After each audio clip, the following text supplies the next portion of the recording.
In the spring of 1890, Congress quietly transferred a small mud bank in New York Harbor from the United States Navy to the Treasury Department and authorized $75,000 for the construction of what the official appropriation described as a federal immigration depot. The depot opened on the 1st of January 1892 under the name Ellis Island. Over the next 62 years, 12 million immigrants would pass through its halls, and the building itself would become one of the most powerful symbols in the American story. The huddled masses, the torch held aloft, the handkerchief waved from the deck of a steamship as the New York skyline came into view. Every American schoolchild learns the story, every documentary repeats it, every museum exhibit reinforces it, but the appropriation that built Ellis Island was not principally an immigration measure. The men who drafted it were not, in their primary capacity, concerned with the welfare or the screening of immigrants. They were concerned with something else entirely. They were concerned with a financial crisis in the labor market of the eastern seaboard, with a political problem in the major industrial states, and with a specific commercial arrangement between the United States Treasury and the steamship lines that was, by 1890, on the verge of collapse. Ellis Island was built to solve those problems. The immigration story was the cover. If you know where to look, the documentary trail makes this plain. The original Treasury Department correspondence, the internal memoranda of the Bureau of Immigration, the committee transcripts of the House Ways and Means Subcommittee that drafted the 1891 Immigration Act, the contract files between the federal government and the Hamburg American Line, the North German Lloyd, the Cunard Steamship Company, and the half-dozen other carriers that dominated the transatlantic passenger trade. None of these documents are secret. None of them are difficult to access. They sit in the National Archives, in the New York Public Library's Manuscripts Division, in the Hagley Library in Delaware, and in the records of the steamship companies themselves, several of which were acquired and preserved by maritime museums in the 20th century. They have simply been ignored because the story they tell is not the story Americans have agreed to tell about themselves. If you want the full archival breakdown of every steamship contract between the federal government and the major carriers from 1882 to 1924, including the head tax accounting and the kickback structures that made Ellis Island profitable, hit subscribe right now. Every Tuesday I publish an investigation into the economic history that got buried under the patriotic version. There is a video on screen about the 1882 Immigration Act and the Chinese exclusion finance trail that sets up everything in this one. Click it when you finish here. To understand why Ellis Island was built, you have to understand what came before it and what was breaking down. Before 1890, the screening and processing of immigrants arriving at the port of New York was conducted at a facility called Castle Garden on the southern tip of Manhattan. Castle Garden was operated not by the federal government but by the state of New York through a body called the Commissioners of Emigration, which had been established in 1847 in response to the influx from the Irish famine. The arrangement was unusual by modern standards. The federal government had no immigration apparatus of its own. It had no immigration law worth the name until 1875. The states ran the ports, the states screened the arrivals, and the states collected the fees. New York, which received roughly 70% of all transatlantic immigrant traffic, ran the most lucrative operation by a considerable margin. The fee structure was the heart of it. Every immigrant who landed at Castle Garden was assessed a head tax, paid by the steamship company that brought them, which in turn passed the cost on to the passenger as part of the ticket price. In 1882, Congress passed the first Federal Immigration Act, which imposed a federal head tax of 50 cents per immigrant on top of whatever the states were collecting. The federal portion was supposed to fund a relief account for indigent arrivals and to support the gradual development of federal oversight. By 1890, the head tax was generating something on the order of $400,000 a year, a substantial sum in the dollars of that period, and the question of who controlled the collection and disbursement of those funds had become a serious political fight. The state of New York was, by the late 1880s, in open conflict with the Federal Treasury Department over the administration of Castle Garden. The state was accused, with considerable evidence, of skimming from the head tax revenue, of selling concessions to railroad ticket agents and money changers operating inside the facility, and of allowing a network of corrupt boarding house runners to prey on arriving immigrants the moment they cleared the gates. The federal investigation that ran from 1887 to 1889 produced a report, 240 pages long, that documented in detail the financial irregularities at Castle Garden. The report was written by a Treasury official named William Owen, and it concluded that the state operation was, in his words, beyond reform and ought to be terminated by federal action. Owen's report is the document that triggered the construction of Ellis Island, but the construction was not, as the public narrative suggests, primarily about cleaning up the corruption at Castle Garden. It was about transferring the revenue stream from the state to the federal government, and from the federal treasury directly to a small number of preferred contractors. Here is what the appropriation actually did. The $75,000 authorized in 1890 was the seed money. The full cost of constructing and operating Ellis Island between 1890 and 1900 came to approximately $3 million, drawn from a combination of direct appropriations, head tax revenues, and contract fees paid by the steamship lines. The contracts with the steamship lines are the part of the story that almost no one has written about. Beginning in 1891, the federal government required that every passenger steamship landing at the port of New York deliver its third-class and steerage passengers to Ellis Island for processing. The first and second-class passengers, the wealthy travellers, were processed on board the ship and released directly into Manhattan.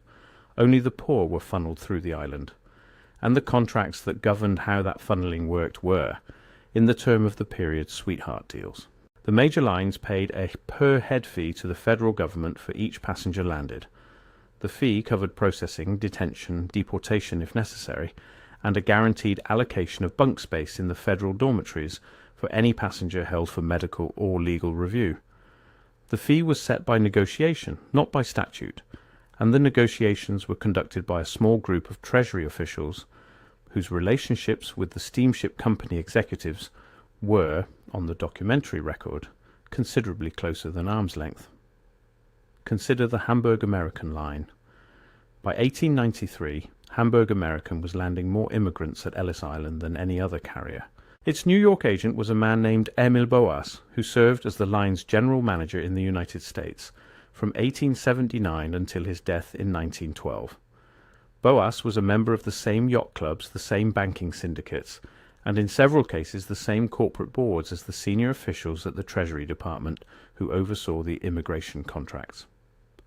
The line's ledgers, which survive in the archive of the German Maritime Museum in Bremerhaven, show that the per-head fee Hamburg American paid to the federal government was consistently lower on a per-passenger basis than the fees paid by smaller competitors. The difference was not large in any single year. Across the decade from 1893 to 1903, it amounted to several $100,000 in cumulative savings. Hamburg American's market share in the transatlantic immigrant trade grew from roughly 12% to roughly 28% over that same decade. The smaller competitors who paid the higher fees either consolidated or went out of business. The mechanism by which the fee differential was created is itself worth examining, because it reveals the operational architecture of the system more clearly than any single contract document. The federal government did not, on paper, charge different rates to different carriers. The published rate was the same for everyone. The differential came in through a back door called the bonding requirement. Every steamship line operating into Ellis Island was required to post a bond against the cost of deporting any passenger who failed inspection. The bond was set at a fixed dollar amount per passenger, but the actual draw against the bond, the rate at which deportations were charged back to the carrier, was determined by the federal commissioner on a case-by-case basis. The major lines, which had standing relationships with the Bureau and which paid for the higher tier of contract administration services, saw deportation chargebacks at rates well below the schedule. The smaller lines, which lacked those relationships, saw chargebacks at or above the schedule, and in several documented cases at rates that exceeded the actual cost of the deportation. The differential was, in effect, a hidden subsidy to the major carriers, paid through the discretionary administration of a regulatory cost. The same legal framework that produced the public health and public order outcomes the inspections were said to serve was simultaneously producing the competitive distortion that consolidated the trade in the hands of the largest operators. There was no contradiction between the two functions, because the system was designed to perform both at once. The competitive consolidation had effects that ran well beyond the immigrant trade itself. By 1907, the four largest transatlantic carriers, Hamburg American, North German Lloyd, Cunard, and the White Star Line, controlled approximately 72% of all passenger movement between Europe and the eastern United States. The freight that those same vessels carried on their westbound voyages, the passengers were, in the economic logic of the trade, ballast against the more profitable eastbound freight, was governed by shipping conferences whose pricing power was directly tied to the consolidation that the immigration system had helped to produce. The lines that had grown fat on the per-head differential at Ellis Island were the same lines that set the freight rates on grain, cotton, and manufactured goods moving in both directions across the Atlantic. The federal government, through its discretionary administration of the immigrant trade, had subsidized the formation of a transatlantic shipping cartel, and the costs of that cartel were ultimately borne by American farmers and exporters who paid the inflated freight rates. None of this was visible in the public discussion of immigration policy, because the public discussion was conducted in the language of huddled masses and golden doors rather than in the language of bonding requirements and conference rates. The men who actually ran the system spoke both languages. They knew which one was for the public and which one was for each other. This is the part of the Ellis Island story that the conventional narrative has no place for. The island was not, in its operational reality, a neutral processing centre for arriving immigrants. It was a financial choke point, deliberately constructed to consolidate the immigrant trade in the hands of a small number of large carriers, and to convert the head tax revenue that had previously flowed to the state of New York into a federal revenue stream that could be selectively rebated to those carriers through favourable contract terms. The arrangement benefited the federal treasury, which gained a reliable new revenue source. It benefited the major steamship lines, which gained competitive advantage over their smaller rivals, and it benefited the political coalition that controlled the federal government in the 1890s, which gained both the patronage opportunities of staffing the new federal facility and the campaign contributions of the steamship companies whose interests the facility was structured to protect. The immigrants themselves in this arrangement were not the customers, they were the commodity. Every passenger who passed through Ellis Island generated a fee, a portion of which was retained by the federal government, a portion of which was rebated to the carrier through contract pricing, and a portion of which funded the patronage payroll of the facility itself. The medical inspections, the legal questioning, the brief detentions for review, all of these served real public health and public order functions, but they also served a financial function. They generated a justification for the per-head fee. They provided a regulatory rationale for the existence of the facility, and they ensured that the third-class and steerage trade, which was where the volume was, would be funneled exclusively through the federal choke point, rather than processed at private piers or competing facilities. The political problem that Ellis Island also solved is, if anything, more revealing. By the late 1880s, the major industrial states of the eastern seaboard were facing a labour problem that had begun to threaten the political stability of the Republican coalition that had dominated national politics since the Civil War. The problem was not a shortage of labour, it was a surplus, combined with rising labour militancy and the early stages of organised resistance to industrial wage suppression. The Haymarket Affair in 1886, the rolling rail strikes of 1877 and 1885, the formation of the Knights of Labour and the early American Federation of Labour, all of these were producing a political climate in which the eastern industrial elite was looking for ways to manage the labour supply more directly. Immigration was the lever. The volume of immigrant labour flowing through New York Harbour was, in raw numerical terms, the single most important factor in setting urban industrial wage levels in the period. Control the flow, and you control the wage. Control the wage, and you control the political problem. Ellis Island, in this reading, was not a humanitarian facility. It was a regulatory valve. The medical inspections, the literacy tests, the public charge exclusions, the contract labour restrictions that were progressively layered on through the 1891, 1893, 1903, and 1907 Immigration Acts were not primarily about screening for disease or deviance. They were about giving the federal government the discretionary authority to throttle the immigrant flow up or down according to the labour market needs of the industrial coalition that controlled the apparatus. When industrial demand was high and wages needed to be suppressed, the inspections were perfunctory and the exclusion rates were low.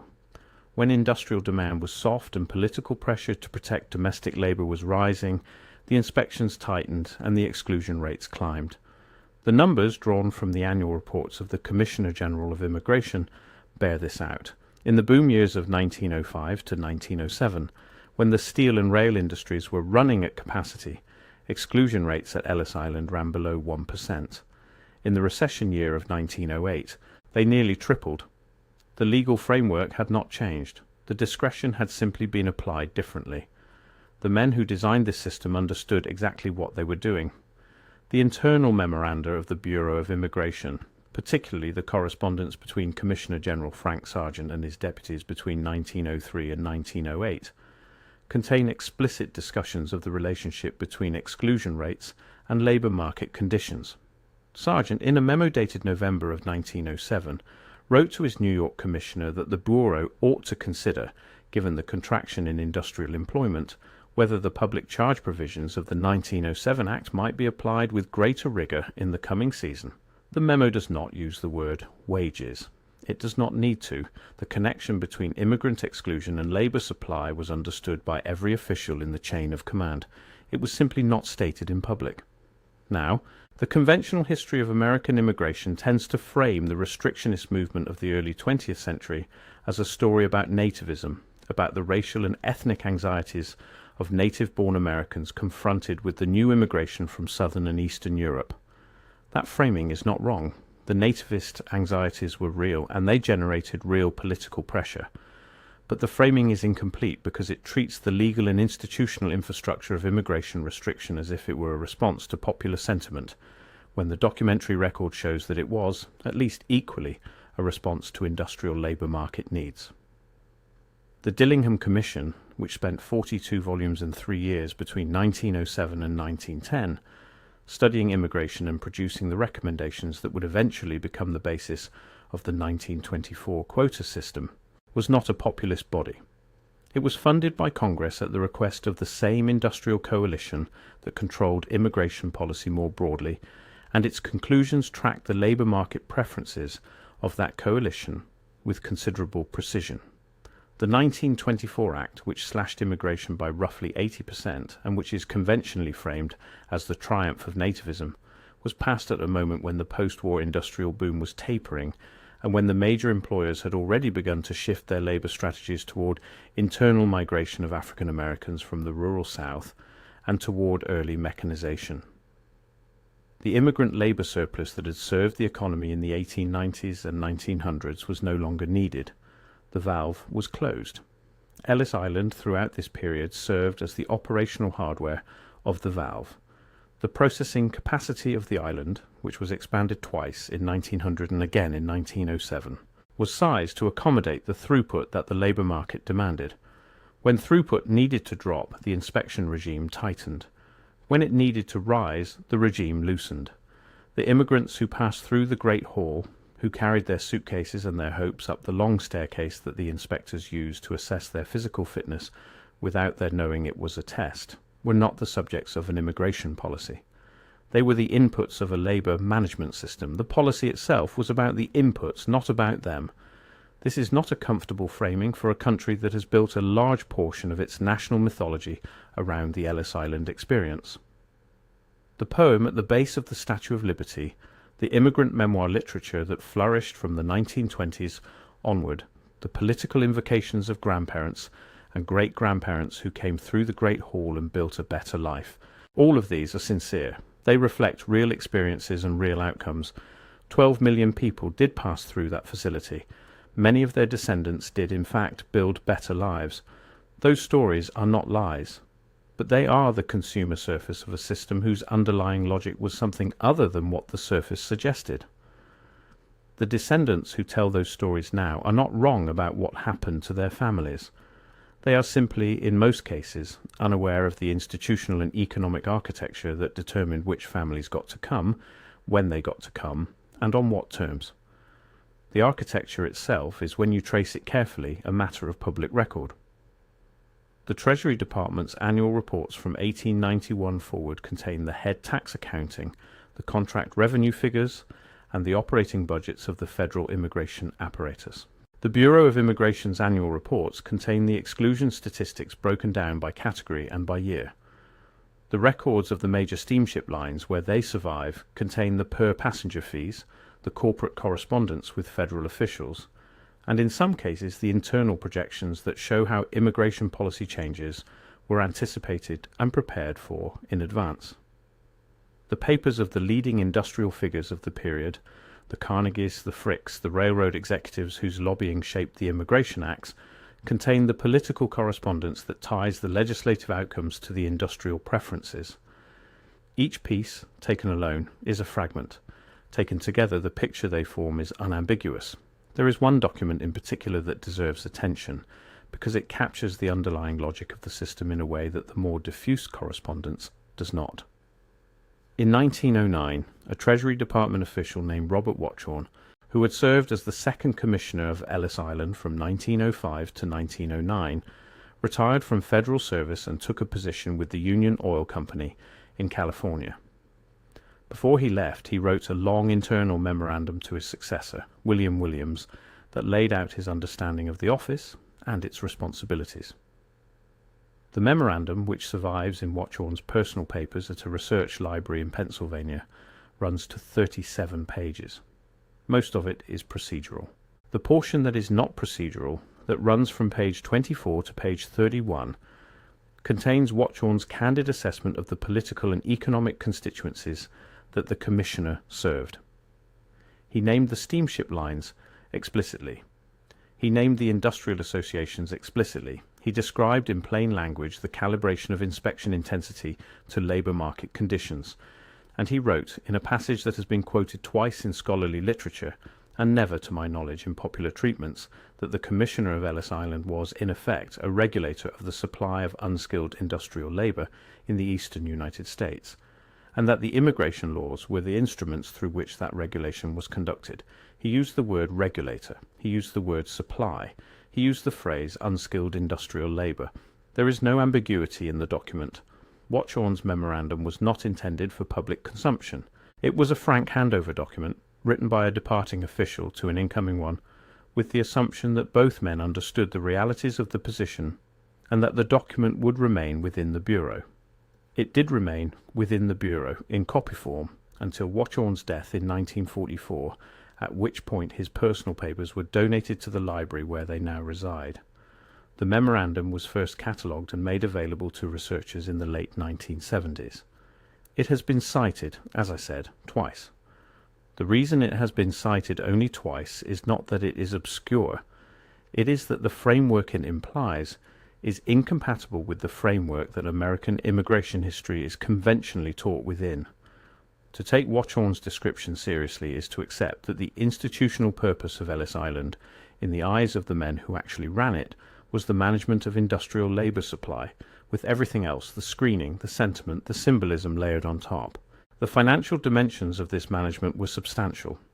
Between 1892 and 1924, the federal government collected, by the most conservative estimate, something on the order of $110 million in head tax revenue from immigrants processed through Ellis Island and the smaller federal facilities at Boston, Baltimore, Philadelphia, and other ports. Adjusted to current dollars, this is a sum in the multiple billions. The expenditure of that revenue was, in formal terms, controlled by appropriations made by Congress. In operational terms, it was controlled by the Treasury Department officials who set the per-head contract fees, who allocated the rebates to the major carriers, and who staffed the patronage payrolls of the federal immigration facilities. The relationship between the formal appropriation process and the operational allocation was not, on the documentary record, particularly close. The head tax was, in effect, a captive revenue stream generated by a captive constituency, the immigrants who had no political voice and no legal recourse, and dispersed by an administrative apparatus whose accountability to Congress was nominal at best. The political coalition that benefited from this arrangement was, throughout the period from 1890 to 1924, the dominant coalition in American national politics. The Republican Party, with the partial exception of the Wilson administration's 2 terms, controlled the executive branch for most of the period, and the industrial wing of the Republican Party, the Eastern manufacturing and finance interests that had been ascendant since the Civil War, controlled the immigration policy apparatus throughout. The Democratic opposition, particularly in its agrarian and southern formations, was generally hostile to mass immigration, but the Democratic Party did not control the executive branch long enough or thoroughly enough to dismantle the system. The 1924 Quota Act, which is sometimes credited to democratic and progressive restrictionism, was in fact a product of the Republican Coolidge administration, and it represented not the defeat of the industrial coalition, but its strategic decision that the immigrant labor supply was no longer needed at the volumes it had previously demanded. The valve was closed by the same hands that had opened it.